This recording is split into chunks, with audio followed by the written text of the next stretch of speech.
Sziasztok! Kriszti vagyok. Most megmutatom videóba, hogy készítek ilyen fermentált levet. Elmondom azt is, hogy ha valaki nem szeretne mondjuk 6-7 liternek megfelelő levet csinálni, bár hogyha többen vagytok egy családba, akkor azt gondolom, hogy ez mint egy málna szörp, vagy ilyesmiként fog fogyni, tehát nagyon lehet inni, és nagyon egészséges. Úgyhogy megcsinálok elmondom, hogy mi a különbség a kettő között. Egyébként meg a gyümölcsöknek a mennyisége lesz. Szóval körülbelül ebbe az üvegbe 2 darab almát daraboltam föl, és hogyha nem szeretnétek nagyon intenzívre, tehát ha önmagába szeretnétek fogyasztani, akkor ne is tegyetek bele többet, mert elegendő lesz, nem kell belőle sok. Én azért, hogy málna szörp íze legyen, szoktam ilyen vegyes erdei gyümölcsöt belerakni, ebből most is rakok bele, és azért, hogy jobban, könnyebben beinduljanak, bár amúgy is beindulnának a baktériumok, meg ez a fermentálódási folyamat, rakok bele egy kis mazsolát. Kell belerakni ahány liter, annyi evőkanál cukor. Mi ezt a könnyebbség kedvéért kimértük, már ez egy negyed pohárkás 3 evőkanálnyi cukor, úgyhogy ugye mondtam már korábbi videóban, mi nagyon szeretünk egyszerűsíteni, úgyhogy ezt beleszórjuk. Ettől fognak a baktériumok vagy cukortól, vagy a sótól, és a zöldségeken, gyümölcsökön meglévő baktériumtól indul be a fermentálódási folyamat.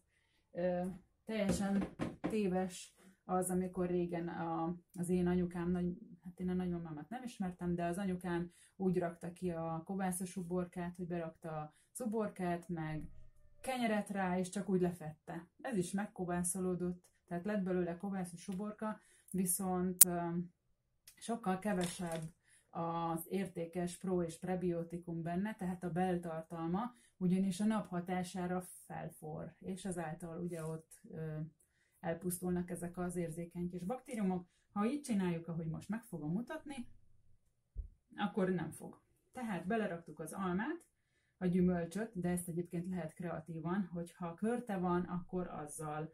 Ha barack, akkor azzal. És egyébként minél édesebb gyümölcsöt rakunk bele, a körte nagyon jól lerövidíti az érési idejét. Most én almát raktam bele, erdélyi gyümölcsöt, cukrot, egy kis mazsolát, és hogyha ezt így feltöltjük vízzel a pereméig, tehát maximum 1,5 centiméter legyen a peremétől az üvegbe, ott képez egy légpárnát, és kell alá tegyünk egy tányért, bár nekem nem szokott kifutni a gyümölcslé, viszont a zöldségek néha kifutnak az első 1 hétbe, minden esetre a folyamat elején. Azt el kell mondjam, hogy ők már itt nem olyan impozáns darab, de ebből a mennyiségből 2-szer tudunk beindítani, tehát eszméletlen gazdaságos és nagyon finom, még a második alkalomra is van beltartalmi értéke, tehát még ki tudnak oldódni belőle olyan anyagot, amitől pre- és probiotikumok lesznek benne, és mint tudjuk, ezek a joghurtokról ismerjük, azokban szokott benne lenni. Ez nem olyan szép, itt ez egy 2-es, a másik oldalán 1-es van. Onnan tudjuk, hogy melyik lé az első eresztés, meg a második eresztés, és akkor egyértelmű, nem kell rajta gondolkozni, egyszerű. Úgyhogy ezt fel fogom tenni vízzel, de mivel én sűrű csinálok, tehát én mondjuk úgy, hogy koncentrátumot csinálok, én belerakom még a többi almát, amit feldaraboltam, a többi mazsolát, és a többi, a maradék erdei gyümölcsöt. Mivel ez fagyott, ja, és itt is a datoja. A datoja az is, mint a mazsola, felgyorsítja a folyamatokat, úgyhogy gyakorlatilag én most a videó kedvéért tettem bele, amúgy nem szükséges. Szóval, hol tartunk? Cukor megvolt, gyümölcsök megvoltak.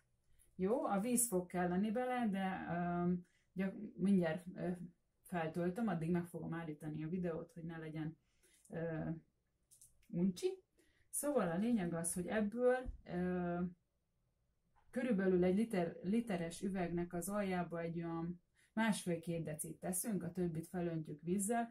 Én stevia-val édesítem, mert ez nem lesz édes, se a cukortól, se az édes gyümölcsök, ezt mind felhasználják a baktériumok, meg fogják enni, úgyhogy ez egy savanyú üdítő lesz, bármilyen gyümölcsöt rakunk bele. Úgyhogy jön a pillanatáig, vissza is jöttem, megtöltöttem az üveget vízzel, 1,5 cm maradt vissza, ahogy az előbb is mondtam, erre kerül egy kupak, és körülbelül 1-2 nap kell neki. Amivel gyorsíthatjuk a folyamatot, ha van egy jó meleg kazánház, vagy egy jó meleg helyiség, akár egy kis szoba, vagy szoktam néha a radiátor mellé rakni, de az se jó, ha túl meleg van, tehát akkor egy kis távolságba tőle, és akkor lerövidíthetjük az időt, ugyanolyan jó lesz, nem szólunk bele a természet törvényeibe. Tehát a gyümölcsöktől, a meleg víztől tudjuk gyorsítani. Ígyunk minél többet belőle, tele van vitaminnal, isteni finom, gyerekek is ihatják, és minél változatosabban csináljuk, annál jobb, mert minden gyümölcsnek lehet bele egyébként cukkinit is rakni, vagy szoktam hibiszkusztát, de később fogok jönni videókkal, és akkor mindig majd megmutatom, hogy éppen miért csinálok. Idényszerűen, meg ötletszerűen fűszereket, mentát, nem is kezdek bele, szóval mindenfélével lehet kombinálni, de túl sokat ne rakjunk egyszerre egyfélébe.